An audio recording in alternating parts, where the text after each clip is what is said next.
राधे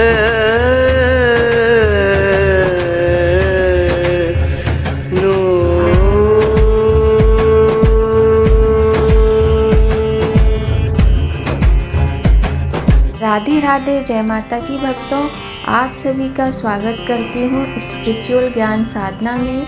और आप सभी से अनुरोध करती हूँ कि स्पिरिचुअल ज्ञान साधना को सब्सक्राइब कर लीजिए और बेल आइकन को प्रेस कर दीजिए ताकि आपको नई नई वीडियोस का नोटिफिकेशन मिलता रहे।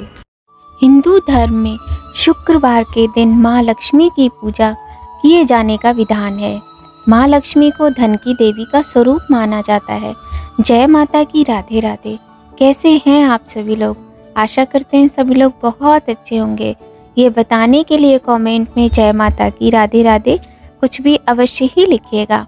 आज की वीडियो में हम शुक्रवार के दिन माँ लक्ष्मी की कृपा कैसे प्राप्त करें, शाम को माँ घरों में किस समय आती हैं, धन की देवी माँ लक्ष्मी को किन लोगों का आशीर्वाद मिलता है, माँ लक्ष्मी का आशीर्वाद पाने के लिए क्या उपाय किए जाते हैं, बहुत सारी बातें इससे संबंधित हम करने वाले हैं। तो वीडियो को पूरा देखिएगा बिना स्किप किए।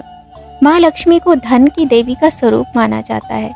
ऐसा शायद ही कोई होगा जो ये नहीं चाहेगा कि माँ लक्ष्मी उसके घर आए या माँ लक्ष्मी का उसके घर में वास सदा ही बना रहे।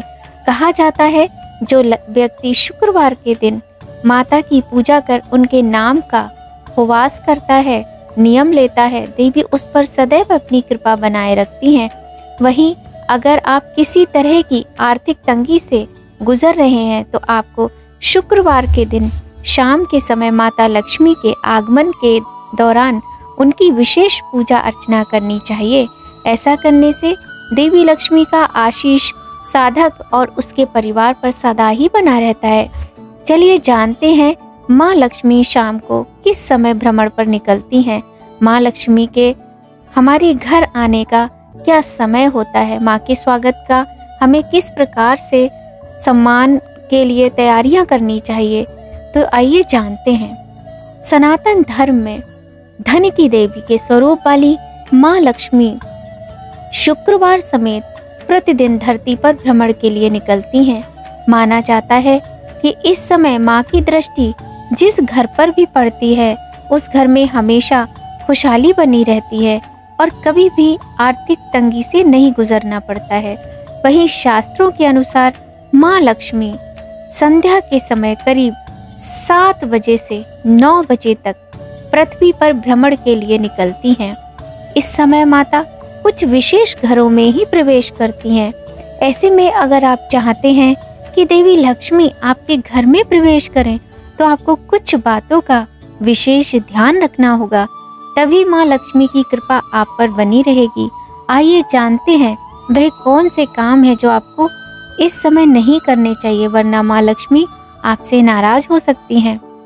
माँ लक्ष्मी के भ्रमण या शाम के समय तुलसी के पौधे को हमें छूना नहीं चाहिए, स्पर्श नहीं करना चाहिए और ना ही हमें तुलसी की पत्तियां तोड़नी चाहिए, ना ही उनमें जल डालना चाहिए। इससे माँ लक्ष्मी नाराज हो जाती हैं, बल्कि हमें तुलसी माँ के समीप एक दीप अवश्य ही प्रज्वलित करना चाहिए। सूर्यास्त के बाद कभी भी भूल कर भी हमें घर में झाड़ू नहीं लगानी चाहिए और ना ही साफ सफाई करनी चाहिए। इससे घर आई हुई लक्ष्मी वापस लौट जाती हैं। इन बातों का ध्यान रखना चाहिए। शाम के समय घर के हर कोने में, घर में चारों तरफ प्रकाश ही प्रकाश, रोशनी ही रोशनी होनी चाहिए। माना जाता है अंधेरे युक्त स्थानों पर माँ लक्ष्मी कभी नहीं आती हैं। कभी कम से कम शाम को 7 से 9 बजे के बीच आपको अपने घर में बिल्कुल भी अंधेरा नहीं रहने देना चाहिए। चारों तरफ रोशनी होनी चाहिए। घर के मुख्य द्वार पर एक दीप प्रज्वलित अवश्य ही करें, साथ ही तुलसी के समीप करें। यदि आपने अपने बालकनी में, अपने आंगन में केला, आंवला, बेलपत्र इत्यादि या शमी वृक्ष लगाया हुआ है तो वहाँ भी आप एक दीप अवश्य ही प्रज्वलित करें। इससे माँ लक्ष्मी प्रसन्न होती हैं और शीघ्र ही आप पर कृपा बनी रहती है। माँ प्रसन्न होकर अपने भक्तों के भंडार भरती हैं। शाम के समय मन को शांत करें और किसी भी प्रकार का लड़ाई झगड़ा ना करें।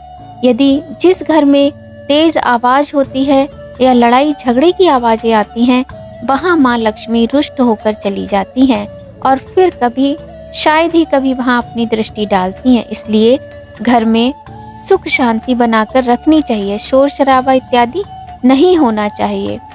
इस समय किसी भी प्रकार के पैसों से जुड़ा लेन देन बिल्कुल भी ना करें। जो माता लक्ष्मी के भ्रमण का समय होता है उस समय किसी भी प्रकार के पैसे का लेन देन नहीं करना चाहिए, नहीं तो आपको लेने के देने पड़ सकते हैं। माता रानी की कृपा प्राप्त नहीं होती है तो इन बातों का विशेष ध्यान रखें। शास्त्रों में कहा गया है कि शुक्रवार के दिन सूर्योदय से पहले जाग जाना चाहिए। इसके उपरांत स्नान वगैरह करके लक्ष्मी माँ की पूजा करनी चाहिए। लक्ष्मी माँ को धन की देवी के रूप में हम सभी जानते हैं, किंतु यदि माँ जिस घर में होती हैं उस घर में धन, धान्य, सुख, शांति, पुत्र, अन्न, धन किसी चीज की कमी नहीं रहती है। माँ सदैव ही अपने भक्तों पर दयालु रह के अपने भक्तों को सभी कुछ प्रदान करती हैं, चाहे वो घर में सुख शांति हो, चाहे वो रिश्तों में प्रेम हो, चाहे वो धन धान्य की प्राप्ति हो, चाहे वो पुत्र पौत्र आदि की प्राप्ति हो, चाहे वो दीर्घायु और तीव्र बुद्धि की प्राप्ति हो। माँ सभी कुछ देने वाली है। माता का मंत्र है ओम श्रीम श्रीये नमः। बहुत ही आसान सा मंत्र है। आप चाहें तो 108 बार माता रानी के इस मंत्र का जाप अवश्य ही करें। साथ ही हमने आपको बताया कि शाम को 7 बजे से लेकर 9 बजे के बीच में माता आती हैं। तो यदि आप प्रतिदिन नहीं कर सकते हैं तो शुक्रवार के दिन आप माता रानी को मिश्री और मिश्री से युक्त खीर का भोग अवश्य ही लगाएं। यदि आप इस प्रकार से प्रति शुक्रवार को उपाय करते हैं तो माँ की कृपा आपको अवश्य ही प्राप्त होती है। माँ लक्ष्मी अपने भक्तों पर सदैव ही कृपा करती हैं। छोटे छोटी सी ये बातें हैं जिनका यदि हम ध्यान रखते हैं तो माता की कृपा सदैव ही अपने भक्तों पर बनी रहती है। शुक्रवार के दिन माता को खीर के साथ में पूड़ी का भोग भी लगा सकते हैं। यदि आप कर सकते हैं तो माता रानी को कुछ गुलाब के पुष्प अवश्य ही अर्पित करें। कहा जाता है गुलाब के पुष्प माँ को अत्यधिक प्रिय होते हैं और उसकी सुगंध से माँ प्रसन्न होती हैं। अपनी आर्थिक स्थिति को मजबूत करने के लिए, अपने व्यापार में लाभ सुनिश्चित करने के लिए, जीवन में समस्याएं जो चली आ रही हैं उनके समाधान के लिए हर शुक्रवार के दिन माता रानी के ये छोटे छोटे उपाय करते रहना चाहिए। इससे माँ की कृपा सदैव ही बनी रहती है। तो आज की वीडियो में इतना ही। अगर आपको वीडियो थोड़ी भी पसंद आए तो या फिर आपके लिए हेल्पफुल हो तो लाइक अवश्य कीजिएगा और ध्यान रखिएगा कि माता रानी प्रत्येक शाम हर दिन संध्या के समय 7 बजे से 9 बजे के बीच भ्रमण पर निकलती हैं। इस समय आप अपने घर के मुख्य द्वार पर दीप प्रज्वलित करें, तुलसी माता के समक्ष दीप प्रज्वलित करें और घर में शांति और स्वच्छता का वातावरण बनाए रखें। माँ की कृपा आपको अवश्य ही प्राप्त होगी और आपके घर में आर्थिक स्थिति कभी भी आर्थिक संकट नहीं आएगा। आपके घर में धन धान्य की कभी कमी नहीं रहेगी। आप करके देखिए, लाभ अवश्य मिलेगा। वीडियो पसंद आए लाइक कीजिएगा, शेयर कीजिएगा। मिलते हैं ऐसे ही जानकारी के साथ एक बहुत अच्छे वीडियो में। जय माता की। राधे राधे।